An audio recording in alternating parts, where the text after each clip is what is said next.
Spot സ്റ്റേജിൽ ഇപ്പം നേരത്തെ പറഞ്ഞല്ലേ റെക്കോർഡഡ് ഷോ ആണെങ്കിൽ നമുക്ക് ഒന്നും ചെയ്യാൻ പറ്റത്തില്ല. ഓൺ ദ സ്പോട്ട് ഇംപ്രൊവൈസ് ചെയ്തിട്ടുണ്ടോ? ഓൺ ദ സ്പോട്ട് ഇമ്പ്രൂവ്സ് നമ്മൾ സാധാരണ കുടിയന്മാരുടെ ഐറ്റം ചെയ്യുമ്പോൾ അതിൽ നമുക്ക് ഒരുപാട് ഇമ്പ്രൂവ് ചെയ്യാൻ പറ്റും. അതായത് ഇപ്പോൾ ഒരു കുടിയനായിട്ടുള്ള പെർഫോം ചെയ്യുമ്പോൾ നമ്മൾ ഇനി അദ്ദേഹത്തെ എന്തെങ്കിലും ഇൻ്റർവ്യൂ ചെയ്യാനോ അങ്ങനെ എന്തെങ്കിലും വരികയൊക്കെ ആണെങ്കിൽ അതിനകത്ത് ഒരുപാട് കാര്യങ്ങൾ നമുക്ക് ചെയ്യാൻ പറ്റും. എങ്കിലൊരു പരിധിയുണ്ട്. കാര്യം ഈ അങ്ങനെ ചെയ്യുമ്പോൾ തന്നെ ഈ രണ്ടുപേരും നല്ല അണ്ടർസ്റ്റാൻഡിങ് പോകണം, ഇല്ലെങ്കിൽ ഐറ്റം പ്രശ്നമായി മാറും. അപ്പൊ ഈ സംഭവങ്ങളൊക്കെ നമ്മൾ ഇങ്ങനെ സ്റ്റേജിൽ ഇങ്ങനെ തകർത്താടിക്കൊണ്ടിരിക്കുന്ന സമയത്ത് നമ്മൾ സിനിമയിലേക്ക് വരുമ്പോഴത്തേക്ക് നമ്മൾ ആകെ മൊത്തം പിടിച്ചു കിട്ടുക ഒരു ഫീൽ വരില്ലേ? അതെ അതെ അതെ ഇല്ലേ? അപ്പൊ അവിടെ ചേട്ടൻ ഇംപ്രൊവൈസേഷൻ ഒക്കെ ട്രൈ ചെയ്യാറുണ്ടോ? അല്ല, സിനിമയും സ്റ്റേജും രണ്ടും രണ്ടാണ്. സിനിമ എന്ന് പറയുന്നതിനകത്ത് നമ്മൾ ഈ കാണുന്ന ഒരു ലോകമല്ല സിനിമ എന്ന് പറയുന്നത്. സിനിമയിൽ നമ്മൾ കൂടുതൽ അഭിനയിക്കുക, മറ്റേ നമ്മൾ ജീവിക്കുക എന്ന് പറയും സ്റ്റേജിൽ. കാര്യം അവിടെ നിൽക്കുക എന്ന് പറയുന്നത് നമുക്കൊന്നും വേറെ കള്ളത്തരങ്ങളൊന്നും ചെയ്യാൻ പറ്റില്ല. അവിടെ നിന്ന് ചെയ്യുക എന്ന് പറയുന്നത് അത് ചെയ്യണം. സിനിമ എന്ന് പറയുന്നത് അതല്ലല്ലോ. സിനിമയിൽ നമ്മൾ ഇപ്പോൾ ഒരു ഇത് കഴിഞ്ഞാൽ കട്ട് ചെയ്തിട്ടാണ് അടുത്ത് എടുക്കുന്നത്, അല്ലെങ്കിൽ ഒരു വൈഡ് വെച്ചിട്ടായിരിക്കും ക്ലോസ് വരുന്നത്. പിന്നെ അതിൽ നമ്മൾ ഏറ്റവും ഞാൻ പഠിച്ചിരിക്കുന്നത് സിനിമ എന്ന് പറയുന്നത് എപ്പോഴും ഡയറക്ടറുടെ ഒരു കഴിവ് തന്നെയാണ്. ഒരു നടനെ സൃഷ്ടിക്കുക എന്ന ഡയറക്ടർ തന്നെയാണ്. അദ്ദേഹം പറയുന്നത് നമ്മൾ ചെയ്താൽ മതി. അതല്ല നമ്മൾ ഈ ഒരുപാട് ഇംപ്രൂവൈസേഷനൊക്കെ ചെയ്യാൻ പോയ പ്രശ്നമാണ്. അങ്ങനെയാണെങ്കിൽ ചേട്ടൻ്റെ ഉള്ളിലെ നടനെ ഏറ്റവും ഭംഗിയായി പുറത്തു കൊണ്ടുവന്ന ഡയറക്ടർ ആരാണ്? അതൊരു വലിയ ചോദ്യം തന്നെയാണ്.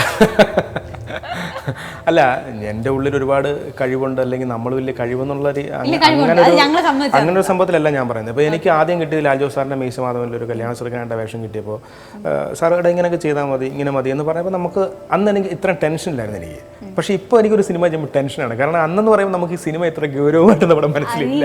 അന്ന് ഞാൻ വിശ്വാസം ചെയ്യാൻ പോകുമ്പോൾ വളരെ കൂളായിട്ട് എനിക്കിപ്പോൾ പേടിയാണത്. കാര്യം ഞാൻ അവരുടെ മുമ്പിലിരുന്ന് ചെയ്യുക എല്ലാം പിന്നാലെ ശരി ടേക്കിനൊക്കെ ഓക്കെയാണ്. നമുക്ക് ടെൻഷൻ. ഇപ്പോൾ നമുക്കൊരു സീൻ കിട്ടിക്കഴിഞ്ഞാൽ നമുക്ക് ടെൻഷനാണ്. അത് എങ്ങനെ ചെയ്യണം എന്താണെന്നുള്ള ടെൻഷനാണ്. പിന്നെ അത് എനിക്ക് കിട്ടിയൊരു ഭാഗ്യം എബിൻ ഷൈൻ്റെ 2 പടത്തിൽ അഭിനയിക്കാൻ സാധിച്ചു എന്നുള്ളതാണ്. കാര്യം അത് ശരിക്കും എന്നെ മനസ്സിലായി. ചില കാര്യങ്ങൾ നമ്മൾ ഡയലോഗ് പറയുമ്പോൾ അത്രയും പറയേണ്ട, അത് നമുക്ക് ചെറിയൊരു മിമിക്രി കയറും, അല്ല സ്റ്റേജായി പോകും എന്ന് പറഞ്ഞ് ഈ സിനിമ പോലെയാണെങ്കിലും അതുപോലെ പറഞ്ഞു തന്ന് അഭിനയിപ്പിച്ച ഒരാളാണ് എബിൻ ഷൈൻ എന്ന് പറയുന്ന ഒരാൾ. പിന്നെ എനിക്ക് നല്ലൊരു വേഷം കിട്ടിയത് നമ്മുടെ ജിത്തുവേട്ടൻ ചെയ്ത ഡിറ്റക്റ്റീവ് എന്ന് പറയുന്നൊരു സിനിമയുടെ ഒരു വില്ലൻ വേഷം ചെയ്തത്. അത് ജിത്തുവേട്ടൻ ശരിക്കും നേരത്തെ സ്ക്രിപ്റ്റൊക്കെ തന്ന് എന്നെ കറക്റ്റായിട്ട് അത് ട്രെയിൻ ചെയ്യിപ്പിച്ചെടുത്തതാണ്. അതെ. ഇപ്പൊ നമ്മുടെ മിമിക്രി അതുപോലത്തെ ഒരു സ്റ്റേജ് ഷോസും കലാപരിപാടികളൊക്കെ ചെയ്തുകൊണ്ടിരിക്കുന്ന സമയത്താണല്ലോ മീശമാധവൻ വരുന്നത്. പക്ഷെ മീശമാധവനകത്ത് ചേട്ടന് കോമഡിയോ മിമിക്രിയോ ഒന്നുമല്ല, വളരെ സുന്ദരനായിട്ടുള്ള ഒരു കല്യാണ ചെറുക്കനായിട്ട്. അതെങ്ങനെയാ ചേട്ടന് കല്യാണ ചെറുക്കനായിട്ട് എടുത്ത് അങ്ങനത്തെ ഒരു കോമഡി കഥാപാത്രമായിട്ട് എടുക്കാറുണ്ട്? അതെ അതെ.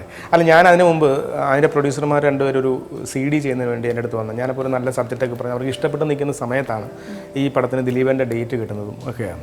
അങ്ങനെ ഒരു ദിവസം ഇങ്ങനെ വിളിച്ചു. പിന്നെ അപ്പോൾ അതിന് മുമ്പ് ഞാൻ പറഞ്ഞു എന്തെങ്കിലും ഉണ്ടെങ്കിൽ പറയാം എന്നൊക്കെ പറഞ്ഞു. അപ്പോൾ എന്നെ അഡ്വാൻസ് ഏൽപ്പിച്ച പൈസ അതൊക്കെ ഞാൻ തിരിച്ചു കൊടുക്കുകയും ചെയ്തു. വേണ്ട, 2 ദിവസം എഴുതി. ഞാൻ പറഞ്ഞു വേണ്ട, അത് മേടിച്ചു. ചിലപ്പം അങ്ങനൊരു നമ്മളുള്ള സ്നേഹമായിരിക്കാം ആ പടത്തിൽ അങ്ങനൊരു വേഷം വിളിച്ച് തന്നത്. അത് പ്രതീക്ഷിക്കാത്തൊരു വിളിയായിരുന്നു. അത് ആദ്യത്തെ സിനിമയിൽ തന്നെ ഒരു നായികയും കിട്ടി. അങ്ങനെ ഒത്തിരി പേർക്ക് കിട്ടുന്ന ഒരു ഭാഗ്യമല്ലല്ലോ ഫസ്റ്റ് സിനിമയിൽ നായികയെ കിട്ടുക എന്ന് പറയുന്നത്.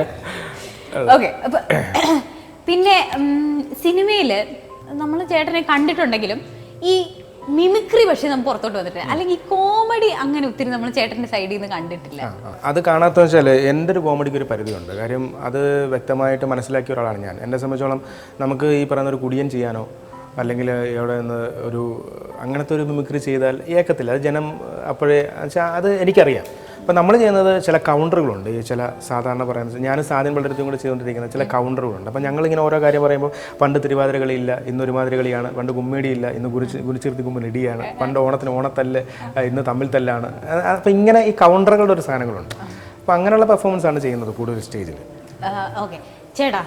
ചേട്ടൻ്റെ ഇപ്പോൾ ഇല്ലാതായിത്തീരുന്ന ഒരു കലാരൂപമാണ്, ഇല്ലാന്ന് തന്നെ പറയാം, പാരഡി. എനിക്ക് ഭയങ്കര വിഷമമായി പോയിട്ടുള്ളൊരു കാര്യമാണ്. കാരണം ഒരു സമയത്ത് ഞാൻ ഹാർഡ് കോർ പാരഡി ഫാനായിരുന്നു. അപ്പോൾ ചേട്ടൻ നമുക്ക് വേണ്ടി പാരഡിയെ സ്നേഹിച്ചിരുന്ന ഒരു കൂട്ടം മനുഷ്യർക്ക് വേണ്ടിയിട്ട് ചേട്ടൻ ഒരു പാരഡി വാങ്ങണം. അല്ല, പാരഡി ഇല്ലാന്നല്ല കേട്ടോ. പാരഡി ഒരുപാട് പാരഡി എഴുതുന്ന ആൾക്കാരുണ്ട്. പക്ഷേ ഇപ്പൊ ഒത്തിരി അതെന്താ പാരഡി ഇല്ലാതായി പോയെ? അല്ല, പാരഡിയുടെ ഇല്ലാതാകുന്നതല്ല. പാരഡി എന്ന് പറഞ്ഞാൽ ഏറ്റവും നന്നായിട്ട് എഴുതിയിരിക്കുന്നത് നാദിർഷയ്ക്കായിരുന്നു. വീടിരപ്പഞ്ചേട്ടൻ കഴിഞ്ഞ് കഴിഞ്ഞാൽ പിന്നെ നാദിർഷയ്ക്കായിരുന്നു. ആക്ച്വലി നാദിർഷയ്ക്കയോട് ഞാൻ ഇത് തന്നെ ചോദിച്ചിട്ടുണ്ട്, എന്ത് പറ്റി പാരഡിക്ക്? അപ്പോൾ നാദിർഷയ്ക്കയുടെ ഒരു നല്ല പാരഡി നാദിർഷയ്ക്ക് ഇപ്പോൾ ഡയറക്ഷനിലൊക്കെ തിരിഞ്ഞപ്പോൾ അതിലേക്ക് കുറഞ്ഞു. അപ്പോൾ അതാണ് കൂടുതലും ഇപ്പം ശരിക്കും ഇല്ലാത്ത കാര്യം. ആ CDs ഇപ്പോൾ ഇറങ്ങുന്നില്ലല്ലോ. ഇപ്പം മാവേലി കൊമ്പത്തായാലും ഓണത്തിനിടെ പൂട്ടുവച്ചോടും ഒക്കെ ആണെങ്കിൽ ഒരുപാട് നല്ല പാരഡികൾ അതിലേക്ക് ഉണ്ടായിരുന്നു. ഇപ്പോൾ ആ CDs ഇറങ്ങുന്നില്ല, അതുകൊണ്ടാണ് പാരഡിയുടെ അളവ് ശരിക്കും. സാരമില്ല, നമ്മൾ സമ്മതിച്ചു കൊടുക്കരുത് പ്രചോദേട്ടാ. നമ്മൾ പാരഡിക്ക് വേണ്ടിയിട്ട് നമ്മൾ ശക്തിപൂർവ്വം ഇരിക്കണം, നിൽക്കണം, നമ്മൾ ഇരുന്ന് പാടണം, നമ്മൾ നിലനിർത്തണം പാരഡിയെ. ചേട്ടൻ പാടിയോ? പാട്ട് എന്ന് പറഞ്ഞാൽ ഞാൻ നാദിർഷയ്ക്കയുടെ ദേമാവലി കൊമ്പത്ത് എന്ന് പറയുന്ന ഒരു CD-ക്ക് അതൊരു പാട്ട് എഴുതിയിട്ടുണ്ട്. അത് ഞാൻ പാടാം. അത് നമ്മുടെ ഇവിടെ ചോര വീണ മണ്ണിൽ നിന്ന് അനിൽ പനച്ചൊരാൻ്റെ അതിൻ്റെ ഒരു പാരഡിയാണ്. അപ്പോൾ അത് നമ്മൾ കുറച്ച് പേര്, നമ്മുടെ കേരളത്തിലെ കുടിയന്മാർക്കൊരു അസോസിയേഷനുണ്ട്, ഓൾ കേരള കുടിയന്മാർ അസോസിയേഷൻ. അപ്പോൾ ഇവർ ശരിക്കുള്ളതാണ്. ഈ അസോസിയേഷൻ ഇവരുടെ കുറേ നിബന്ധനകളൊക്കെ നമ്മൾ വായിച്ച് ചിരിക്കും. കാരണം ഇത് ശരിക്കുള്ള അസോസിയേഷനാണ്. ഇവർ പറയുന്നത്, ഇവർക്ക് ഈ പറയുന്നത് ബാറ് അതല്ലാതെ ഈ കഴിക്കാൻ വേണ്ടിയിട്ട്, അപ്പം മദ്യം അങ്ങനെ പുറത്തിരുന്ന് കഴിക്കാനൊന്നും പറ്റില്ല. അപ്പോൾ കഴിക്കാൻ വേണ്ടി സെപ്പറേറ്റ് സ്റ്റാളുകൾ വേണം. അങ്ങനെ ഒരുപാട് നിബന്ധനകൾ ഇവർക്ക്, ന്യായമായിട്ടുള്ള അവകാശങ്ങൾ ഇവർ പറയുന്നുണ്ട്. അപ്പോൾ ഇവരുടെ അവകാശങ്ങൾ കൊണ്ടിട്ട് നമ്മുടെ മുഖ്യമന്ത്രിക്ക് ഒരു പരാതി കവിത രൂപത്തിൽ എഴുതി, അത് ഞാൻ എഴുതിയതാണ്. വാറ്റുവീണ മണ്ണിൽ നിന്നുയർന്നു വന്ന ബ്രാൻഡുകൾ ബീവറേജിൽ 100 പേരിലായി പിറക്കവേ, ആർത്തിമൂത്ത് അന്തിയായാൽ ക്യൂവിലുന്തി നിൽക്കണ്, ആയിരങ്ങൾ നൽകി നമ്മൾ വഴിയിൽ വീണുറങ്ങണ്. നാളെ 1-ാം തീയതിയാണ്, ഇന്നു തന്നെ വാങ്ങണം. ബാറടച്ചാൽ അപ്പോൾ തന്നെ മിലിട്ടറിക്കാരെ തപ്പണം. മദ്യമെന്ന വസ്തു ഭൂവിൽ തീരുകില്ലൊരിക്കലും, മധ്യ കേരളത്തിൽ റേഷനായി നൽകണം.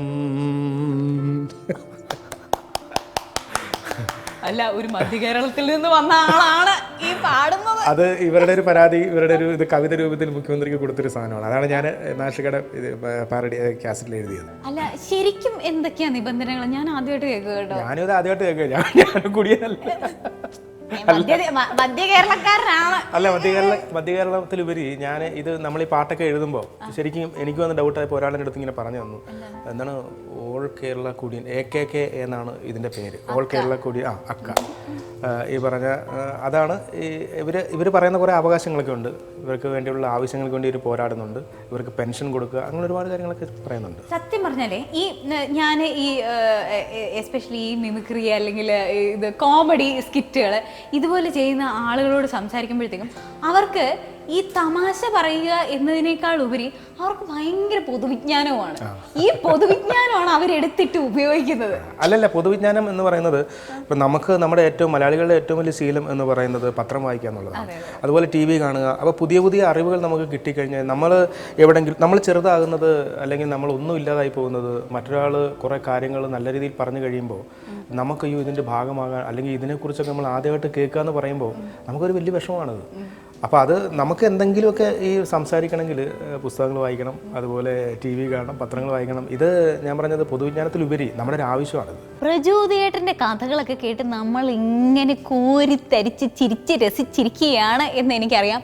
പക്ഷേ ഇന്നത്തേക്ക് ഇപ്പോൾ പോകാനുള്ള സമയമായിരിക്കല്ലേ, അതുകൊണ്ട് നമ്മൾ പ്രചോദേട്ടനെ എങ്ങും വിടുന്നില്ല, ഇവിടെ തന്നെ പിടിച്ചിരുന്നതായിരിക്കും. നാളെ വീണ്ടും ഈ സമയത്ത് തന്നെ പ്രചോദേട്ടൻ്റെ ബാക്കി കഥകളുമായിട്ട് നമ്മൾ വീണ്ടും എത്തുന്നതായിരിക്കും. So this is Malabar gold and diamond gets a chat. Don't miss us tomorrow. Bye bye.